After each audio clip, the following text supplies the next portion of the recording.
been doing that. But okay, we're here with my friend, my training partner now for, I don't know, probably almost coming up 2 years that I've known you. Bryce Meredith. And Bryce was a 4-time state champion and 3-time Division I All-American from Wyoming. And you were in the finals twice, right? Yes, sir. 2 times. Damn, that's badass. And you're just coming from Brandon's gym. We were just talking about what's different working with him. Dude, like I told you, I wish I would have found him early on my career. There's rarely strength conditioning coaches that you go to and you leave the workout feeling better. You agree? Absolutely. I mean, we were talking about it, and I think it's just he does such an amazing job at controlling your energy, output, input, what we're doing, breath work, all this kind of stuff. And, I always before, and there's no knock on my college strength coaches because they were good guys and they did what they can. But when you have 30 dudes, they all come from a school of thought that it's like, am I good? Yeah. Yeah. Okay. Yeah. And it comes from a school of thought that like, we got to do a lot of Olympic weight lifts, like a lot of cleans, a lot of squats, a lot of this. And for me, it works, obviously. I don't think Olympic lifts are bad, and I think you should implement some of them and stuff like that. But a lot of times when I was doing just like heavy Olympic weightlifting and stuff, I hated it. I didn't really feel that much stronger. I felt like I would kind of like hurt my back a little bit more often because I would be throwing heavier weight than I need to be throwing. And it's one of those things. So going with him, today I literally did squats with 3 10s on each side. Yeah. Like not even a lot. And just the way that we were, controlling my core and the way that we were doing it, I'm like, this is hard. And it makes me, and then it's tough, and it's allowing my muscles to do different things than what they normally do because how he talks about it. Like everybody loads their joints, right? Like when I would squat, I would load my joints because that's what we do. That's how you carry the most weight is you let your muscle carry some, and then you let your joints and stuff carry the rest. And then that's why joint deterioration starts to occur on people. And that's why it's like, well, I'm working out, I'm doing the right things. But once you hit 30 or whatever age it is, that's why people kind of start falling apart, I think. And I think that's partially why athletes as well are having such longer careers. I think we're just learning so much about how the body should be working out. And I always say it too, I'm 135 pounds. I don't need to be squatting 300 pounds. I'm going to be fighting another 135-pound man. Of course, heavy weight is good and you want to bear weight and all this kind of stuff, but I'm also not trying to become a world strongman. So yeah. That's why I enjoy it. Yeah, I like to. He's just like, he knows what workouts are most important. What workouts are most important is our combat workouts, like our MMA, our grappling, and he wants to make sure you feel good for those. And he is a coach too who just practice what he preaches. There's so many coaches out there that don't practice what they preach, but he practiced what he preaches, and just being around him, and he gives you a sense of calmness, and he just really talks about being in the moment a lot, being in the moment. And better than anyone, in combat sports, being in the moment is literally everything at a high level. Yeah, it's just so chaotic, right? We're talking about a putt in golf, right? Golf's a really unique game, and that's why I almost enjoy golf when I'm not fighting, because it does similar things to my mind, but it's the exact opposite. It's not chaotic. It's very slow. There's a white ball sitting there. Hit me. That's it. And then you fuck it up every time. And when you get in your head and when you're playing well and you're coming off, you're like, oh, I'm playing really well. You get in your head, you screw up, right?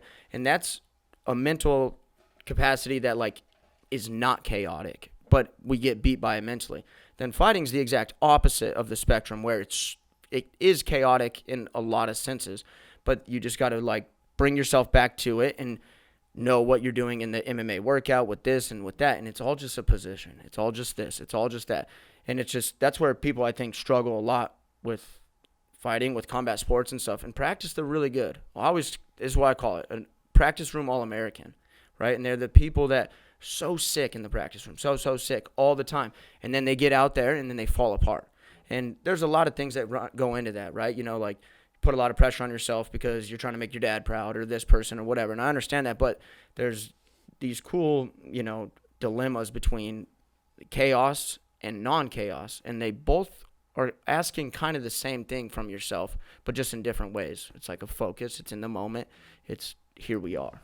Was there someone in particular that helped you do that at a young age, or were you always pretty a gamer when the lights turned on? Yeah, I think I was pretty good from the beginning, right? I started wrestling when I was 6 years old, and I won my first wrestling tournament I was ever in and won a lot growing up. So I think I was pretty pretty good at it naturally, but also I don't really know what does naturally even mean, right? I think a lot of it comes from what was I doing the last 3 years, even when I was a kid. And I think a lot of it came from my dad. I felt like he would just make me kind of like, I always say, a nonchalant savage. Like, hey, like I would be 6 years old and I'd run 5Ks with like adults. I'd be 6 years old and I'd run like a 22, like crazy low times for a 3-mile pace and all this kind of stuff. And everybody was like, what's going on? Like, whoa, whoa. And my dad's just like, it's just a couple mile jog. It's whatever. Or like when I'd be at wrestling tournaments, I'd win my 60-pound weight class. And there'd be a dude at 70, 75 pounds, which is so much when you're a kid, that fucked everybody up too. So my dad would just be like, hey, let's just go wrestle that guy. And I'd be like, I don't want to wrestle that guy. Like, I just won. I want to go fuck around with my friends and have fun. And he'd just be like, why? Just do it. Like, just so that's at like 6 and 7 where your brain's just really forming, and those little things probably really stuck with you. I think 100%. Like, and I mean, you know, we hear a lot of psychologists talk about it, right? Like, especially from a parent standpoint to your kids, like you got to be very diligent when your kid's young with what you're doing with them, right? Because, right, like you have 4 or 5 years to really mold this brain, and if you don't mold it correctly, it kind of seems that it doesn't go away very easily. Like people that are, you know, neglected by their parents, or maybe a helicopter parent where they protect them too much, whichever spectrum it is, or there's no parent at all, right? Those have lasting scars, so I think it's important. Even the way the parents are treating each other and the kid, you don't even think your kid's probably listening or hearing, but he's literally forming the way he's going to treat his partner later in life. Absolutely. Yeah, it's fucking wild. Yeah. But so what degree did you get in college? What degree? Yeah. Oh, sorry. I thought you said grade, and I was like, degree. Grade. Yeah, degree. I got business management. So I went. Did you learn a lot, or was it just barely learned anything? Barely learned anything. That's wild. But I don't know. It's tough, man, because I think college is really cool. It's really fun. It allows you to like be an adult and learn how to kind of like manage a couple different little things, right? Like you got to manage your social life. If you're an athlete, you got to manage that. Then you got to manage your schoolwork on top of it. As a wrestler, you got to manage cutting weight too. And so I think it actually changed my life in a sense, because I don't think the school changed my life all that much, and I don't think I learned that much in there, but it really taught me that like it's time to not be that ADHD kid that just like fucks around and wrestles and does whatever he wants on the side. You know, it like I really had, if I wanted to be successful in wrestling and if I wanted to be successful in school, then I really have to buckle down and try to figure out how to manage these things. And college was nice because you only go to class for a couple hours. So like as an ADHD kid, or what, all of us, right? Most people have that. That word's so overused. But like when you're a very hyperactive person, you can focus for like an hour and a half. I just can't be in class for 8 hours a day. Yeah. I can't do anything for 8 hours a day. So college like really helped me kind of learn how to manage that. And it was so much structure. And I think structure is key for people. I think if you just allow people just to do whatever they want, they fall into a lot of bad stuff and a lot of dumb stuff. And that's what happens to a lot of kids in college, right? They just get so excited to party and then they just fall apart. But the structure of it all was very important to me and kind of changed my life. But to be honest, if we're just talking learning, not much. Yeah. I didn't even learn how to fill out how to do an LLC. Yeah. Once I graduated and I was doing that, I was like, how the hell did I not learn just that? I'm starting to get it a little bit now, but with my taxes, I'm so fucking foreign to it. It's like, God, I could have learned that in school. Yeah. So when it comes to wrestling, it makes sense why they don't teach in school and high school and stuff, though. I get because the system. Why would they want to teach everybody how to beat the tax system? Yeah, exactly. Right. So like, I understand why we're under the thumb of the man on it or whatever, but like in college, a business college, don't you think you'd want that to be like? Yeah, in a business college. Holy fuck, that's crazy. You want people to, teach us how to like how when we donate to the college itself when we're done, and how you have tax write-offs and all this kind of stuff. It's probably going to benefit you guys a lot more, but you don't. Yeah, I feel like maybe some colleges are different, but I think so many colleges are so fucking outdated. But let's get back to wrestling. Yeah. So in wrestling, what do you think you learn faster, or do you get better faster drilling, or do you get better faster going live more? I mean, of course, everything has its time and its place, right? Like I feel like when you're a kid, you got to learn more fundamentals and drill fundamentals. But dude, if you go to anywhere, high school kids don't even know how to drill. They don't know how. You like, dude, and they drill it twice and they're done. You're like, what are you doing? Like, drill, go, right? And then once you can teach them how to drill, then this is where I think it gets really special is when you start play wrestling, where it's like that 70-80%, where we're figuring out positions, where it's, we're not going live. Like I'm allowing you to get on my legs. You're allowing me to get on my legs, but we're also fighting in these positions, and that's where feel comes in, right? And maybe actually was wanting to ask you this question, right? So I think jiu-jitsu has way more technique, steps of technique, right? Like you can sit down and you can learn step by step of a lot of techniques in jiu-jitsu.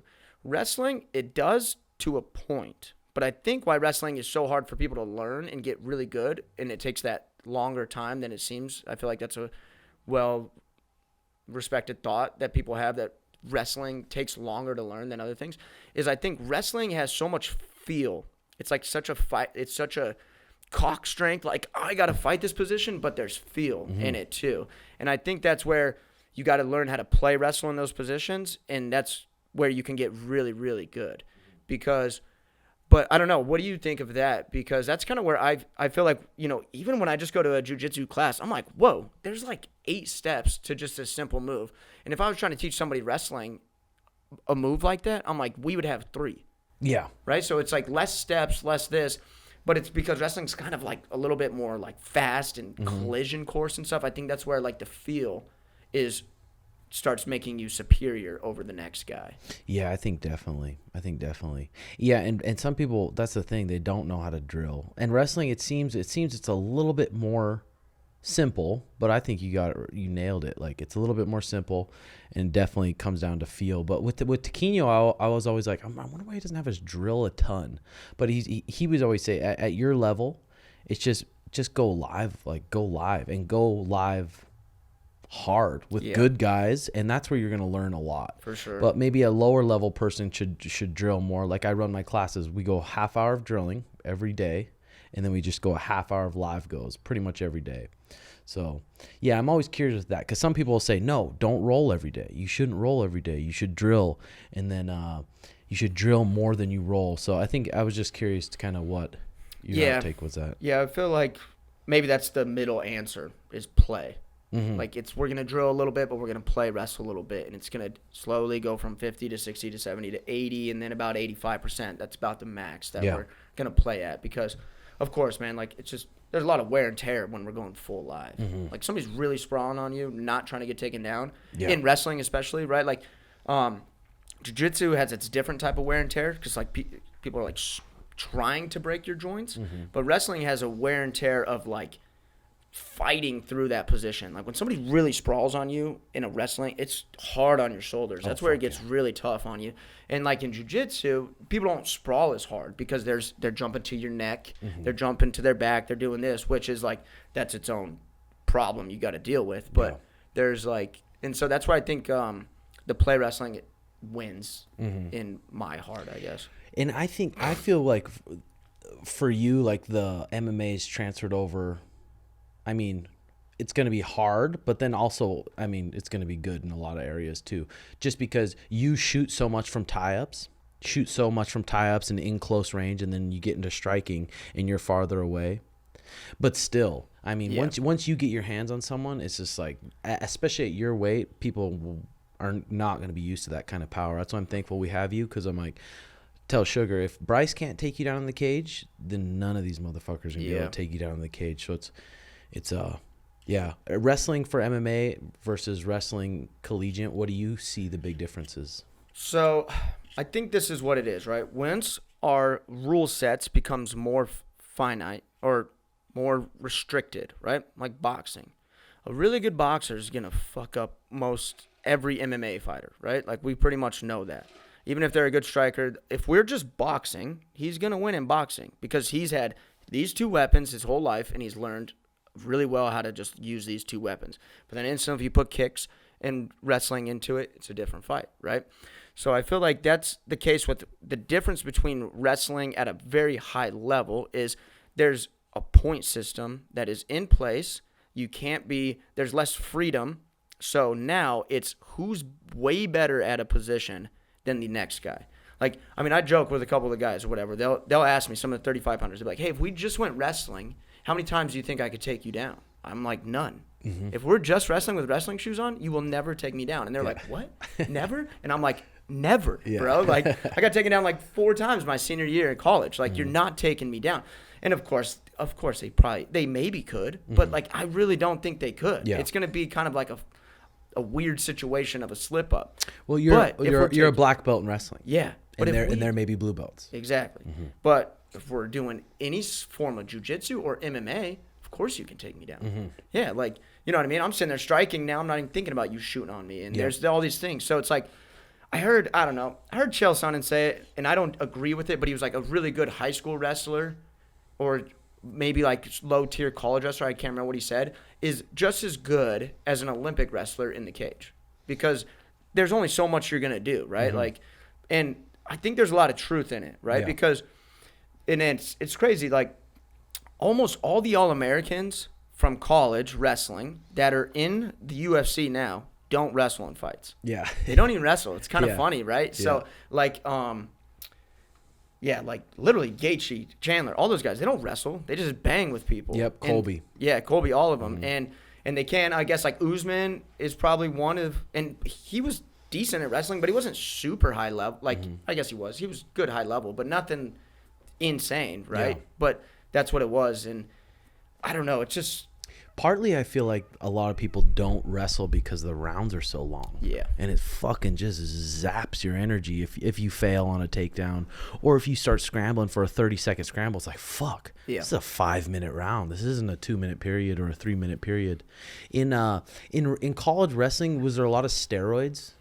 So I don't think so at all. Mm-hmm. And I've been around a lot of people, a lot of high-level people. Mm-hmm. And I kind of got in an argument with this kid, and we were just, like, drinking, you know what I mean? So it was like, and he was just like, no, I know some people. But he was kind of a low-level college guy and stuff, and he was just like, no, it's more than you think. And I'm like, dude, I'm a pretty cool guy. People trust me, and I've been around a lot of good people. I've been at 4 different college programs in my life, and, like, I'm like, I don't really know any of it. I don't know anybody, to be honest, outside of anything. Like, the only thing that I've really seen people get in trouble for is, like, and this is on the senior level more, is, like, Adderall use. Oh, I bet. Yeah. Bro. And, like, that's, like, and especially because some of these kids, some people have taken them their whole life and they've been prescribed, and they just didn't know they had to go get a TUE.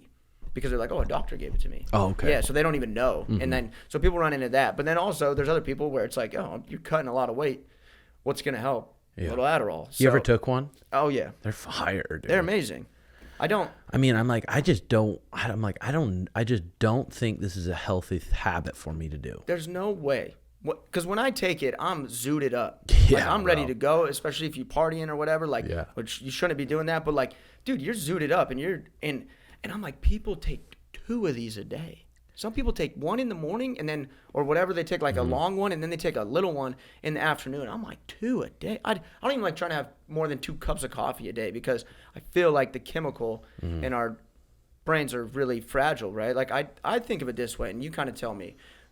I drink all to have fun. I do a lot of stuff that I probably shouldn't, but it's fun, okay? But I almost feel like we've lost, like, heaven in our brain, because we're so desensitized to screens, to this. We don't go outside. We don't spend time. A lot of people don't train their body at all. And the only way they can get heaven back in their brain, metaphorically, you know what I mean, is a chemical. Yeah. And it's just a dangerous game. And I feel like we're pretty good at having a good grip on this, right? We train. We try to take good care of ourselves. And I still feel like I'm trapped by this world that, you know what I mean? I don't go out in nature enough. I don't do that. I'm on my freaking screen all the time. Like, I was doing something on my phone yesterday, and I turned on the TV and then went back to my phone. Had no intention to watch the TV, but it felt weird that my TV screen wasn't on. And I was like, you fool. Dude, the double stimulation, it gets absurd. I'm like, I'm not the type of person to get anxiety, but I do catch myself when I'm on that fucking thing. And it's hard. It's a hard mix because we're starting to make money on it, and it's kind of our business too. So now that's an excuse to be on there more. And it's just, dude, I feel like it's so fucking bad for our brains, especially if you're not aware of it at all. For sure. And especially if you're laying there in bed and the last thing you do is just scroll, zonk. Then you wake up, drink water, pull up that phone and start scrolling again. Literally all fucking day. I joke about it, bro. I'd say like it's our pacifier. Like when you're feeling kind of weird or your girl kind of annoys you or whatever, what's the first thing you do? You just pick up your phone and go mindless. Boom, drone, scroll. It's a pacifier. It's fucking crazy. We're just little babies and we're just Dude, I'm wondering what's gonna happen in 5 years, especially these kids that are they're 5 and 6 years old getting these smartphones and they're learning this technology and they're literally just fucking hooked on that thing. Like these kids that come into the gym, they run rampant. But if you turn on a show and then give them a little tablet, they'll just sit there and then they're fine. I'm like, fuck. Yeah, bro. Man. I mean, I think my age has to be about the last age that you had at least a little bit of time with very little, like screens and stuff. Mm-hmm. Like we had TVs and like, of course you had a Game Boy or whatever, but it wasn't quite that crazy. And I never played video games. I got super lucky by just missing the video game craze. Like I just don't like them for some. I suck at them now too, and people are just way too good. So it's hard to even catch back up. But I feel like, I mean, how old are you? 32. 32. So, like, you had most of your childhood with minimal screen. Yeah. I mean, senior year was the first year I was able to start texting on a flip phone, and I was like, damn. Senior year. Yeah, I started texting, like, in 7th grade, which is probably bad, too, because right at that moment of your life where you're nervous about talking to girls and this and that and all that kind of stuff, now I got this phone that can save me. I bet it was sick, though, kind of. It was, man. Dang. T9. You remember the first time you texted in T9? Oh, yeah. Yep. T9. You're like ABC? Nah, I'm T9, baby. Yeah. So a lot of wrestlers, especially at your level, it's surprising you don't see that many transfer over to MMA because I don't know. I know a lot of wrestlers, they come into this combat sports or they come into a jiu-jitsu gym and they're used to being like, hey, I'm the fucking man. And then all of a sudden you're not the man. Dealing with that mentally. And how did you avoid being burnt out on just being athletic your whole entire life? And now you're picking up a whole new sport that's going to take another decade to get good at. Yeah. I mean, if we're being very honest, that burnout comes in waves still to this day. And I mean, it happens to everybody. But, I've been wrestling a lot of my life for 20 years straight. So I've already put 20 years into quite a bit of, even when I was a kid, I was wrestling 10 months of the year. Like, it's a lot. So the burnout really does come in waves because you're like, damn, I've been doing this for 20 years. Like, am I still just on the same path? But then sometimes it goes away and you feel great and you feel rejuvenated. But I kind of think this is what happens with high-level wrestlers. Okay, one, we can make pretty good money in wrestling now. So the urge to go make not a lot of money in fighting at first to maybe hopefully make money, right? Like, you have to become pretty good at fighting just to make the money that you can make in wrestling now. Really? But then there's the next tier of fighting. That's so crazy. how are people making money in wrestling now? Okay, so RTCs is one of the main reasons. Okay, clinics. Clinics is the big one if you're a hustler and you have a big name or whatever. So I'll break it down like this. So when I got done, Wyoming paid me to stay there and just train. And then I went to Jersey and they paid me to train. And they're paying good, like a yearly salary. Free living most of the time too. So you have a good yearly salary. You're getting paid, or you're living for free, which is insane amounts of money if you really put it out on paper. You get like your little bit of sponsorships and this. You get this, and then clinics. Man, clinics are great. Make anywhere from $1,500 to $2,500 for one day of clinics. It's good. And then the best dudes are making $8,000 to $10,000 just a day. So you do just a handful of those a day. You get your base salary. Which some people are only making like 25, which that's going to be tough. You're going to be a starving artist. But I know there's a lot of people that are making $90,000, $100,000 just to wrestle, just for, you know what I mean? So like you got to imagine most of these top guys, they're making a couple $100,000 a year wrestling. And then if you win the Olympics, if you win this, that's another $250,000 bonus. You get a $50,000 bonus if you win Worlds, and then everything that comes with being a world and Olympic champion. Yeah. So they're doing good, So I think that's where it gets kind of tough now. You're like, ooh, do I really want to walk away from this and go to zero pretty much and fight? And then I think what happens is I think fighting does wrestler to fighting to fighters, the best way to do it is somebody that's like a light yourself on fire. Oh, zap. Your nose, bro. Is it black? Oh yeah. Oh God. Well, all right, we got Carry the on. What do you guys mean by clinics? What's that? So pretty much like the striking clinics, seminars. Oh, seminars. Seminars, yeah. Sorry. Yeah, so this is kind of what I'm starting to figure out is the best wrestler to fighting transition is somebody that was like a one-time All-American. Somebody that was like pretty good, but they don't really have that much of a place in the senior level wrestling. That's kind of even where I felt. I was a 2-time NCAA finalist. I was #1 in the country my senior year and all this stuff. And I went on in the first years I was out is the Olympic year, really. So that's a really tough year. There's only 6 weight classes. So 20 pounds in between each weight class is just fucking ridiculous. Yeah. I don't even know how it's real. But so everybody collides there. And I was like 6th on the ladder on the 2020 year. So I went from like being #1, but now I'm 6th. And that was me losing to like at the last Olympian for 5th and 6th. So I got beat for 5th and 6th by the last Olympian. I got beat by the one that won the Olympic spot for that year. And then the other one was, he's a 3-time All-American or 3-time national champ right now. So really good guys, like not even losing to bad dudes. So I'm 6th. You got to be 1. There's only place for 1. There's no top 15 where you're still the star and making money and doing all this kind of stuff. I mean, you make money, but you got to be 1. So that's kind of where I got at. And I went to the World Championships in 2019 as a training partner and everything.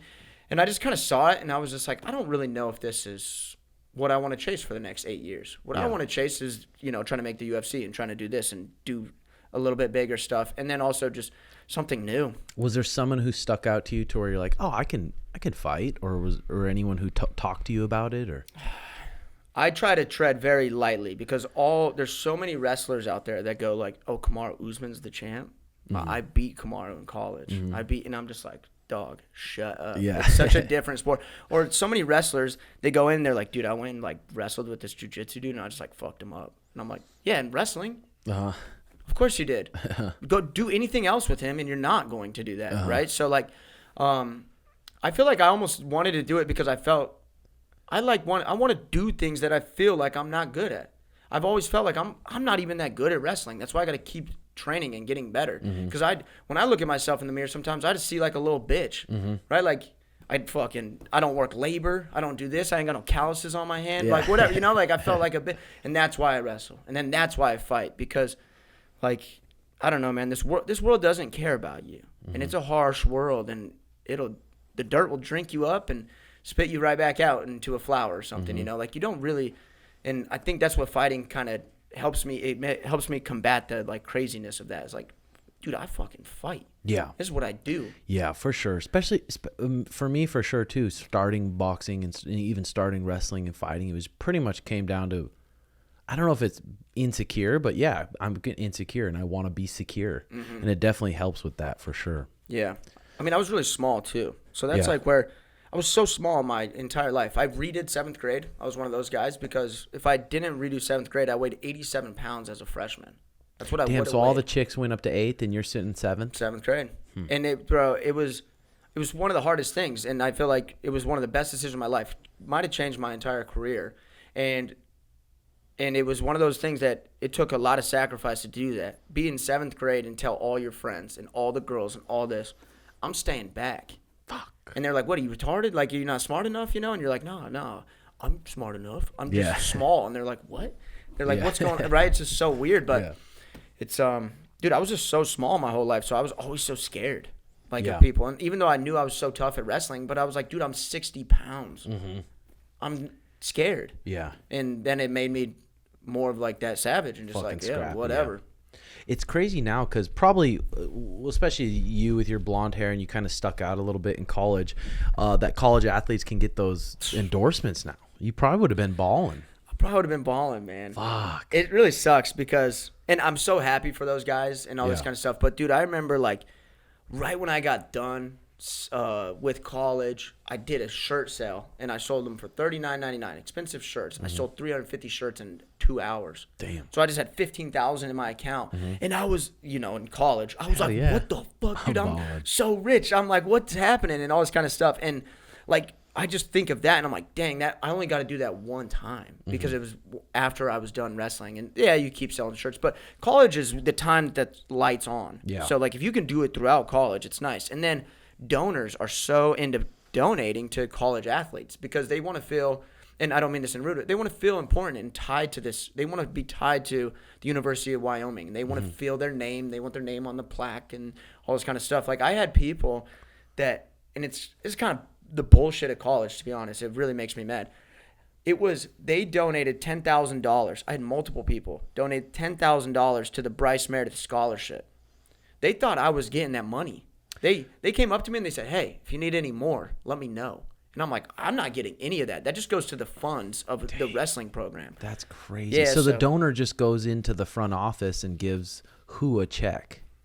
I don't know, honestly. I don't know how that works, shoot. but yeah, it's mostly like when you go to like Cowboy Joe Club events is what they're called, and like those events and people donating, and one rich guy goes, hey, I'll match up to $40,000. So then you run around and try to get everybody to donate $1,000 a piece, and then now there's $80,000 for the. But back then, if they would have found out they were giving it to just you would have got probably kicked out. Oh yeah, I mean, yeah, you would have. And That's then, fucking and it's one of those things where it's like, of course, some people are doing it and getting that help and everything like that. But I wasn't gonna play that game for sure. 20 grand.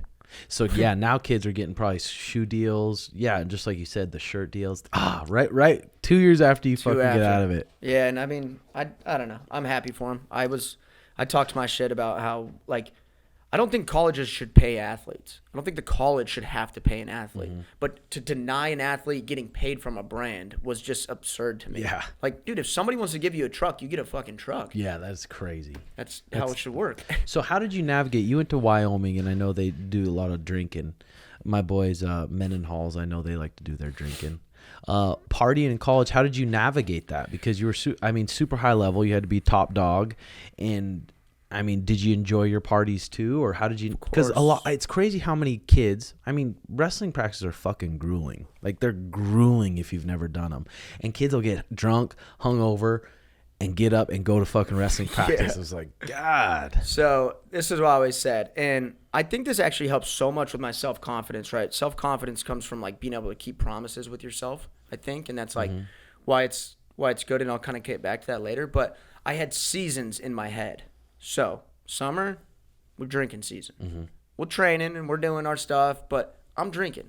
If you guys want to get a case on a Tuesday night and slam 12 beers, we're doing it. Yeah, and I'm in, right? So we drink enough, plenty, right? Like way more than you probably should. And then once preseason hits, then now we're training in the week and I get drunk on Saturday. So then that was kind of my thing. I get to get drunk on the weekend now is all. Did your dad know about it? Yeah, my parents were He was cool. Yeah, my parents were always, like when I was young, if I would have got in trouble for drinking, for sure would have got mad at me and stuff. But like if I was at the house or if I was staying at a friend's house and stuff, they don't care that much. Like my parents would give me beers when I was young, like nothing crazy. They know you're going to do it anyway. Yeah, like they do it with them. They did a really good job at managing that aspect of me by being, hey, don't be stupid, but also we'll give you a little bit of leeway with it. Yeah, don't make any life-changing choices. Yeah, like just chill out, right? And so then preseason would pretty much just be like we get to drink a little bit on the weekend, but during the week we're fucking dialed in. And then once season hits, I'm in. And I just made deals that like on Christmas break, when I went home for Christmas, I would drink with my family and Christmas and get drunk then, and then maybe like one other time of the year, maybe have a couple beers. But I was pretty good about shutting it off almost 100%. I had a year where I pretty much shut it off 100% just in season. But it was easy because I get to make those deals with myself, and there's a light at the end of the tunnel. Once March 20th hits, it's drinking season until the end of school season, right? And for me, I think that helped the most with my self-confidence because I was making promises that's what I was doing, and then I did them. And that's where fighting gets kind of hard because it's kind of – there's not seasons. Yeah. It's kind of just whatever you're wanting to do. And sometimes, I feel like I'll fall victim to just what's going on because it's like, well, there's a wedding or there's this. And it's like that where it's like, I got to do it. I'm going to do it. I'm going to go out. And then it fucks your self-confidence, man, when you stop, and you're out there and then next thing you know, you're smoking a vape pen or doing this and doing stuff that you don't normally do, more, whatever, but like, and it just, it fucks your self-confidence up. So I'm just trying to find those seasons and those rules with myself again. Of course, in camp I do good, but 6 weeks really isn't that long. Well, and in your spot too, I mean, you could get a 3-week notice fight or a 4-week notice fight. Be like, okay, now I'm gonna have a 15-minute war with this kid who's probably really good too, and I got to be ready to go. So it is fucking tough and fighting, dude. Yeah, when you so now that you're mostly done competing and you still do your competing, but not like fights, these like whatever.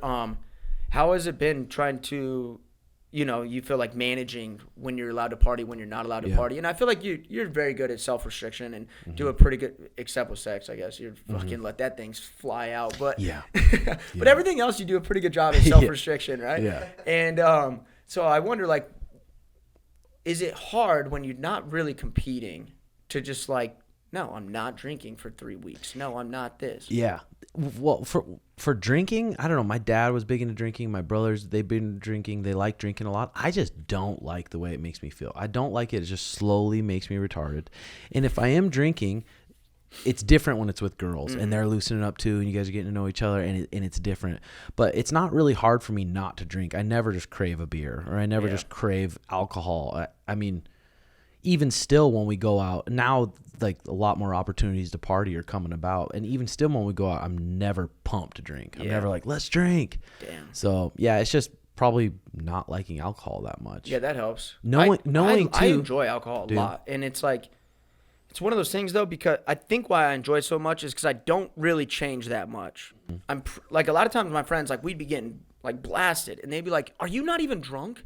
And I'm like, "Yeah, I'm fucking drunk. Like, what are you talking about?" And they're like, "I don't know. Like, do something like stupid. Act like not like Bryce. Like, you just kind of act like the same." Yeah. And so I feel like I can reason it that it's just not that big of a deal. Because I'm just like, I have a couple beers, I'm buzzed up. I have 10. I'm pretty similar. Of course, you make slightly worse decisions. But, and so, I don't know. I feel like that's more where, and then, we've had a conversation about, I don't like weed. So I don't really have that much fun when I smoke. So did you have any bad situations when you did I think weed, I just started doing it when I was too young. How young? I was in 7th grade.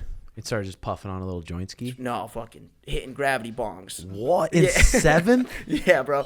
The milk jug, you know what I mean? Did the whole thing. The milk jug, and hit it. The two, what was it, knife hits? Butter knives? Yeah, the knife hit thing. Yeah, dude. And so I did that. And so I threw up 2 times in like the first 6 times I smoked. Because I just got too high and fucking threw up. So, one, when you're, I think in 7th grade doing that stuff, I'm so scared. I'm already so paranoid that my parents find out, I'm fucked, right? That's going to be very bad for me. So then I did, and then I just didn't really like it. And then I would, and you know what I mean? I tried it a couple more times coming back to it, and it's okay. But I feel like every time I smoke, it's like 20 minutes later I go, I wish I didn't smoke. Right. I wish I didn't do it. You know what I mean? So then it's like, it's one of those things, and JX is similar. JX is similar. He's already a super low, sits at about a 1 or a 2 when it comes to being hyped up. Yeah. So Jay's similar, but we've had a couple times where we've smoked. I've talked him into it, and we've had good times. Yeah, I think like a half hit or a hit. Yeah. But I always like, it always makes me anxious. Like I don't like it, and I know you guys preach like, oh, it's the type of weed. I've never enjoyed it. I don't think I ever will. I don't know. Yeah. You never enjoyed it. So when we went in Vegas and like we took a big rip, we got whatever we wanted on the Italian menu. Yeah. You enjoyed it. I enjoyed it, but you enjoyed it, but in that situation you probably would have been like, I would be okay not being high too. Yeah. I mean, I've always like uppers though, like I like coffee, little ollies. That's it though. Yeah, 100%. Like that's how I am. Like dude, I can fall asleep and be down at any moment I want. Really? Right? Like, it doesn't bother. Like, if it's time to shut off, I'm off. It's okay for me.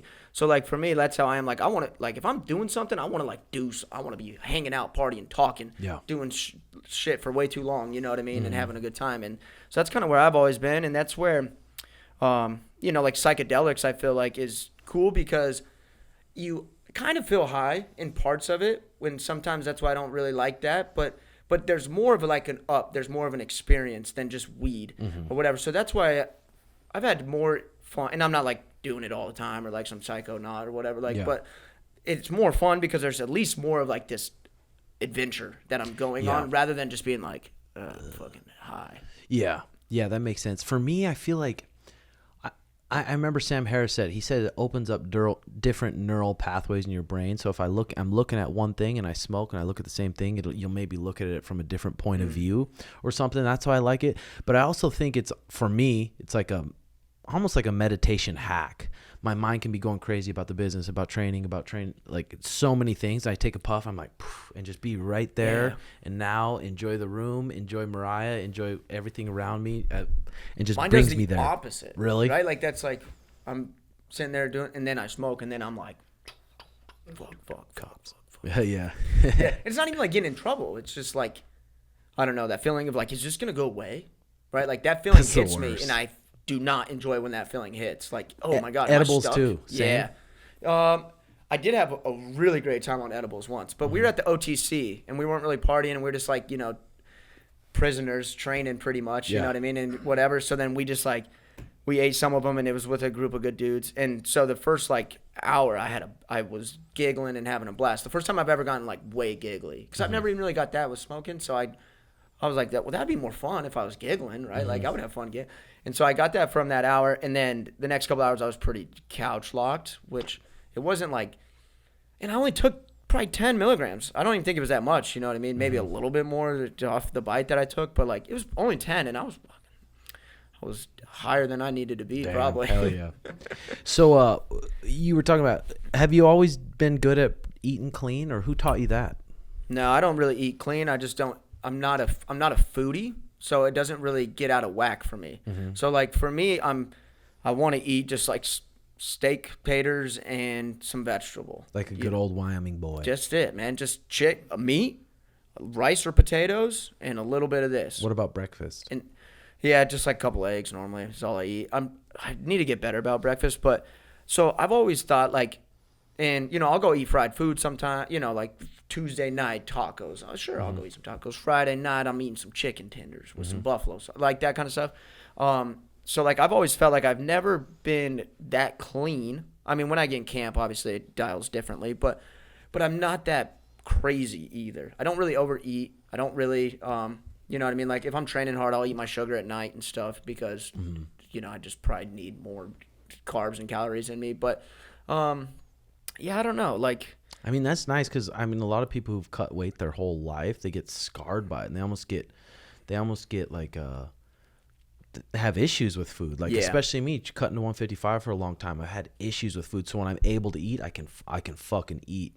But now that I know, now I know how good, when I eat clean food, how good I feel. How good I wake up and I have so much more energy. I'm not fucking snappy. My blood sugar's not going up and down. And I just feel good. Yeah. And like, yeah, and that I'm starting to become more sensitive to that feeling. I feel like when I was in college and stuff, just when you're young and kind of and you're just making weight and shit all the time, so you already kind of feel like shit. So then it's just kind of normal. So I feel like when you're cutting a weight and trying to stay at this weight and do all this kind of stuff, it sounds crazy, but you almost just live on like your sugars, like an insulin spike. You kind of start getting down, you just try to put a little sugar or something in your body and get back up. And sometimes I tell people like, hey, if you're crashing and you're about to go to practice, dude, just eat half a candy bar. I know it doesn't seem right, but don't ruin your workout. Get that sugar in you. It's gonna burn right off. It's not a big deal. So like little stuff like that. But for me, I didn't really cut that much weight growing up. How much you walk around now? Like 54. Oh, so money. Yeah. 18 pounds over. 18, yeah. I mean, I wouldn't mind getting maybe even a little bit thicker because my last two fights, dude, I think I weighed like 49, 51 when I went back in the cage. Maybe, yeah. So like, I think that's almost a little bit too low. And I think it partially comes from in wrestling, you only get an hour or 2 hours. Or even if you made the finals, you get a day, but not a night, right? It's just you weigh in the morning, you wrestle at 8 o'clock at night. So when I make weight, I am so afraid to put too much in my body because there's been enough matches where I pound too much and then you got to go wrestle and you're so bloated and fucked up that it sucks.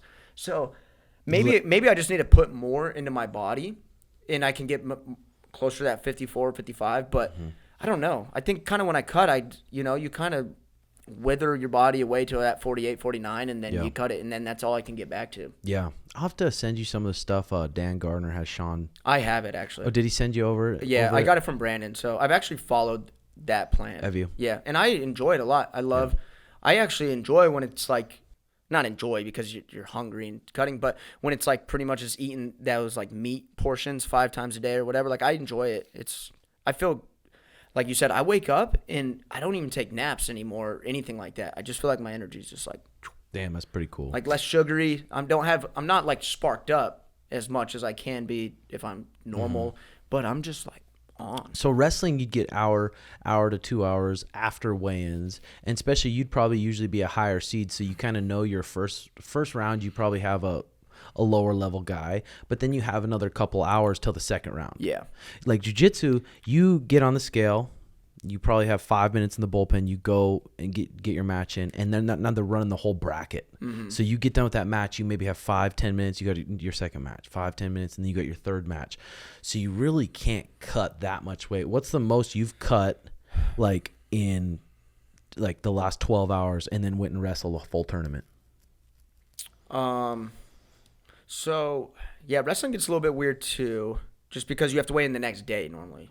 So that's where. Oh, that's right. Yeah, and I was one of those. So just so we could have that conversation, because I was one of those guys too that I was not gonna cut 5-6 pounds that night after I just wrestled 3 matches and have big matches the next day. I was not. So I kept myself. I would get up to maybe 5 over and then kind of weather it down throughout the day. So I try to keep that in check, because the last thing I want to go do is fucking run after you said 3 scraps. Yeah, like I'm good off that, but. So the most I ever cut, so I went to 133 my freshman year of college. And because I only weighed like 47 when I came in, so it made sense, 47 to 33. But of course, man, you're 18, you're starting to mature a little bit more. So I think I got up to like 52, 53. I was starting to get up there, cutting at 33 on hour weigh-ins and stuff. And it was the worst year of my entire life. Like mentally, everything. Like if I would have had to do that for multiple years of my life, I would quit. I would have never done it in my life. Like, I mean, this podcast is fine for this to say this or whatever. Dude, I went a month without a boner as a 19-year-old kid. I was jacked up. Like, I told my dad, and he was just like, yeah, that's probably not good, dude. Like, you're 19, you should be running, you know? Yeah. Like, and so, like, it was really, really tough on me, and that 33 was shitty. And there was, like, one day I woke up, and I cut the night before, and it was one of those ones where I don't actually know what happened. Maybe I woke up in the middle of the night and drank water. I don't fucking know how I got all this weight. But I got to weigh-ins the next day, and I only had an hour, and I had 6 pounds to lose in an hour and a half. And I'm already cut dry down, you know what I mean? I'm not water loading either, so it's not like I have, like, this water load cut. And I cut 6 pounds in this hour and a half, about fucking died, and I went out there, and I got pinned by this not very good guy. Just packed, dude. And my coach was like, he's like, that's your one mess up. He's like, you don't do that with your weight again. And if you do, I'm stepping in and we're going to follow a plan. And I was like, fuck, this sucks. But after my freshman year. This is in college, right? In college, yeah. Did they have any guidance when it come to nutrition back then? Like, a little. You know how, I mean, nutritionists are like, I don't know. They're kind of good, but a lot of times they're just like telling you blanket statements. Yeah. Like, you go in there and you kind of tell them and they're just like, well, do this. And just everyone's so different, so it's just fucking impossible to say. Yeah. Like, without doing what probably like Sean and everybody's done with their stool and their this and their macros or whatever. Like, Brandon and I have talked about that too. Like, I want to get it done just to see some stuff, especially as a young guy. So then if you do it when you're 45, you can see how much different your shit is too, which is kind of cool. But yeah, man, that cutting weight shit, I'd tell everybody, if you want to not like wrestling more than you already do, because it's a hard sport to like, cut too much weight. If you want to fucking hate wrestling and hate your life, cut too much weight. And tell me how long it gets you, because that's where a lot of the best high school kids screw up, because they cut hard when they're young. And then by the time they get college, they're cooked, man. Fuck that. And, dude, especially, I tell the people out in jiu-jitsu, too, they're like, hey, I'm 5 pounds to the next weight. I'm like, dude, fuck that. You're not getting paid. It's completely different when you 100% getting paid to cut. But if you're not, I mean, just go with the way you're doing. 100%. What How much did you cut for 55? 195. Damn, that is so fucking crazy. Just stupid, and just, I mean, took away all my explosive muscle, cut off muscle. Just like, I was really dumb doing that. But whatever. You guys watch any shows? You and your girl? How long you been dating your girl? Yeah, so we've been together for 4 years. So shit, maybe actually a little bit more. So the question might be getting popped here soon. Dang. Yeah, doing the big boy move. You ready to lock it in? I guess. No, I'm just joking. Yeah, why not? You know what I mean? No, for sure. She's solid and she's fun. But I mean, yeah, we just finished Ozark, of course. We did the 4th season of that one. Are you there? Have you watched Ozark? Yeah. Yeah, I haven't watched the 4th season, though. Oh, okay. Yeah, so we won't. But, dude, we're actually in a dull moment, but we're watching Sons of Anarchy right now. The time I watched it, that was fucking good, dude. It's, it's a little corny at times. That was your first time watching it? Yeah, I never watched it because it was weird. I love bikers shit too. I grew up riding dirt bikes. It sounded like a show that I liked, but I remember watching like the first couple episodes and I was like, ugh, this is kind of, so then I checked out, but now I'm back in and it's pretty fun. I mean, they fucking, I don't know. Those shows they just get too much later on. Yeah. They're just like blasting each other in going. the middle of the city and just everybody's shooting each other and nobody's ever getting in trouble for murder. I'm like, what the hell's going on here? Mariah, what are you guys watching? We started this show called Love in the Jungle, and they all come together, and they're not allowed to talk.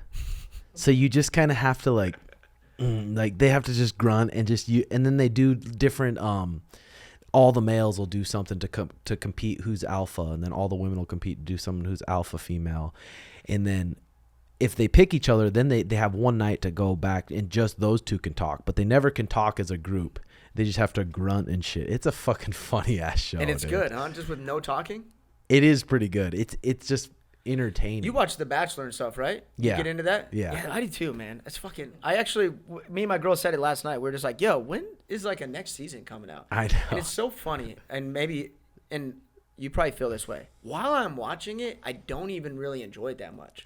I'm like, well, this is so stupid. They're just making out all the time. Yeah. But then right when it ends, I'm like, yeah. When's the next episode, baby? I just enjoy seeing people, how they communicate with other people. And especially when they're trying to win a game or they're trying to do, I feel like I enjoy like the psychology of the shows and watch in reality TV. We watched a lot of Jersey Shore too. Yeah. We've been watching the new Kardashians too. My girlfriend watches the new Kardashians and I can't really. It's hard for you. For some reason, I don't do know, you think man. they're Scott, hot or gross? I mean, they're hot, but I don't need that much. Yeah. I don't need that much going on. That fat ass, I don't even know if I could handle that fat ass. Yeah, because like I thought Kendall was the hottest just because she looked the most normal. But I like her too. But I don't know if supposedly personality-wise, she's like one of the worst. Oh, really? Yeah, that's what I've been told, but I have no clue. But dude, I just been watching a little bit with my girl, and Scott is such a little bitch, dude. I can't listen to his little I know. You're just gonna leave me? Dude, I can't do it. I'm like, bro, you got divorced. And you wonder why you're single because you act that way. Oh man, like we're talking about, because I think that's what's cool about reality show, right? Is you kind of going into it as a psychologist, and then you can kind of pick and choose actions of humans that you want to have or not have yourself. It's kind of what I think is a cool part about it. Yeah. You get to see somebody, how they respond to anger or how they respond to this. And some people you go, oh, that was cool. That was an honorable way. In virtue, you acted well. And then you get to see people act fucking horrible. And you're like, whoa, make sure you never act like that. But it's fun to watch. But it is fun to watch. But I think that's why it's fun to watch it so much is I think you can actually learn how to be a better person yourself. For sure. So are you and your girl religious? Do you consider yourselves? So, yeah, I would consider myself non-denominational Christian. So I actually got pretty fortunate, right? What does non-denominational mean? Yeah, it's no denomination. So, like, you are Jehovah's Witness, right? A former. Well, yeah, you grew up that. Yeah. Okay? And so that's a Christian faith, right? Okay, yeah. Yeah, it's Christian, Yeah. but it's this branch, right? Yep. There's, like, Baptist, there's Catholic, there's Jehovah, there's maybe even Mormonism is a form of Christianity. I am non-denominational. I am not part of the club. I'm not part of any of those. I'm a believer of what the Bible has given us in a sense. So against gays? No, but you know what I'm saying, okay? So that's where it gets tough. And a lot of times when those questions are asked, so this is where I think it's funny, right? Everybody wants it. Well, where did God come? Oh, they ask these crazy, crazy questions, right? And they should. These are very, thought out questions and stuff. But then I always question it. Dude, you don't even know how to do a one-step equation. You're just a dumb monkey, too. You don't know what the hell's going on. You don't know what you did 2 days ago, right? So our brains are pretty lacking. Mine is pretty lacking. I can't remember shit sometimes, right? But then I want to sit there and play like I know. All God, all this, or whatever. And that's why I understand why people, deface religion and don't want it, and all the wars that have started over it and stuff. I understand all that. That's why I go more towards the non-denominational Christian part, because this has helped me a lot, actually, and because I was struggling hard with my faith, right? And I never grew. I just didn't questioning grow up, if just God's questioning real, or all of it. Yeah. And what's the point? Why is that Bible more true than another? Mm-hmm. Right? All those questions. Okay. And I think this is I think people should step their way towards, maybe, and I'm not trying to make you a Christian, but try to step this way. Okay. First way to go about it is make the stories fiction. Okay. And make them metaphorically true. Mm-hmm. So Jesus is not a real guy. He's not actually there, all right? But the metaphor of Jesus and the fictional story of him is a good story, right? You live out and you be, in theory, perfect, right? Because you treat people with kindness. You treat people with love. You act virtuous in every action. You bear the cross every single day. You bear the weight of the world. And at the end of this world, that's what you get. You get death. And if you do all those things, right, and you live a better life than fucking off and screwing off and doing all these drugs and doing all this kind of stuff, if you live virtuously in that metaphorical truth, you transcend life. And I think that's kind of what the story is telling you. Hey, man, you come here and you act in discipline, you get to transcend this bullshit, and you actually can kind of, like, you know what I mean, leave this whatever. And I think that's kind of the metaphor of him rising from the dead in 3 days, right? He transcended. That's a pretty cool way to look at it. Who kind of taught you to look at it that way? So I got very fortunate that I grew up in a church that was dope. Really? Like, it was a good church, man. My pastor has tattoos. The pastors wasn't trying to fuck you? Nah, I mean, he only touched me twice. Yeah. No, so, like, I'm not from a priest. You know, there's no priesthood. I didn't have to go do anything that, like, you know, Catholic people do, where you go to confession, this, all that kind of stuff. It wasn't that. You go to church. The people that are given the pamphlet outs to have long hair, tattoos, gauges in their ears. The music that they're playing before is pretty rocky. You know what I mean? Like fucking shredding on the guitar and stuff, which that's my language. So if I'm going to go somewhere to try to have an emotional moment with God and music, it better be my form of music. I don't care about a hymn. It's not going to do anything for me, right? That's why we like going to concerts, because it's almost like a religious ceremony with this artist, and that's why we love these artists so much, because it's like this whatever. So, and man, he wasn't like hateful, man. I saw him literally cry on stage when he's talking about certain issues like gay people and all this kind of stuff, and just you can tell there's true compassion and true. I'm trying just like you guys are to figure this out, and we're gonna fail. But what the goal is God came for us, here for us, and we're gonna go try to get him at the same time. Do you think you'd be as good of a person as you are without religion? I don't personally. Really? So what I think happens, okay? So I think everybody really, really doesn't show the respect of what all these moral boundaries that everybody, in especially the Western world, lives by.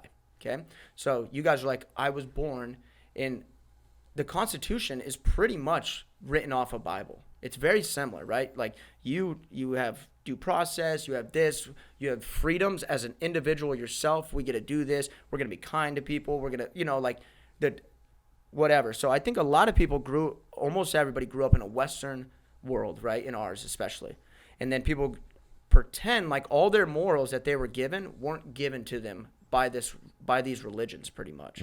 Okay, they go like, no, I know that I'm a good person. Like, oh, you got to be a good person. You got to be kind to people.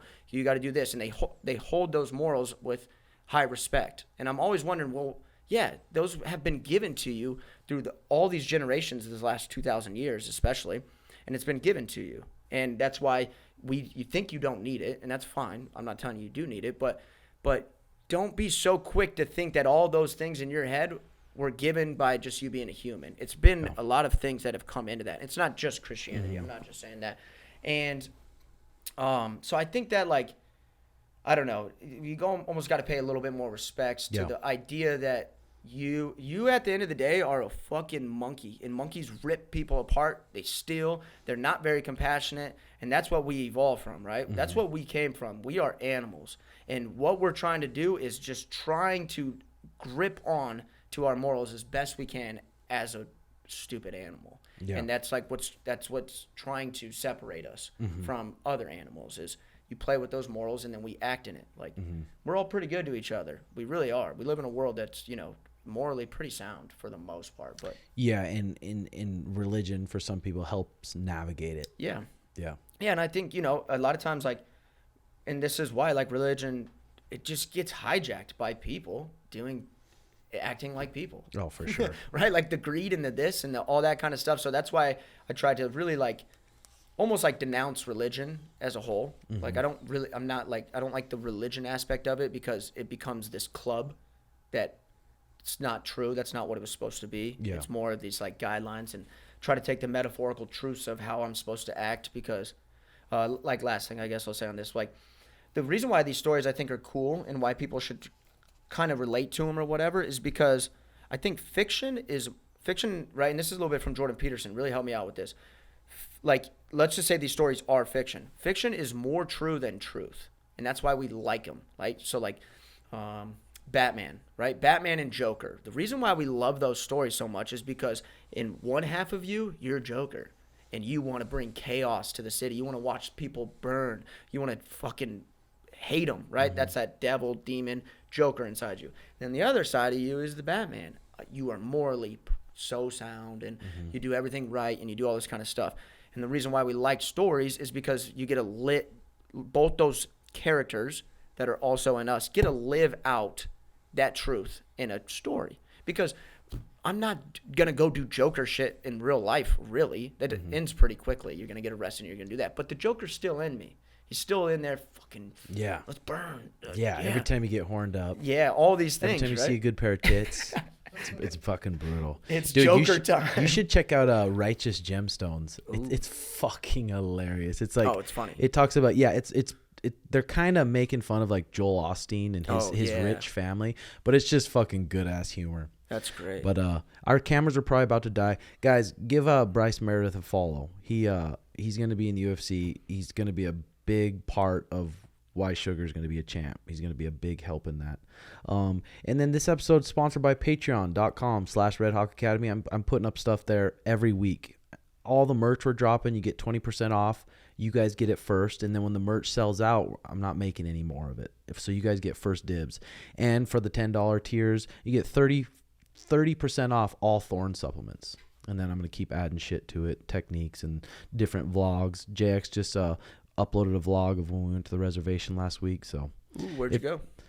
We went up to North Dakota to do this little clinic for young kids. Oh, that's cool. And it was just like a reservation of like 2,000 people. Yeah. And I was like, fuck, dude, I don't know. But they paid $4,000. I'm like, fuck it. For sure.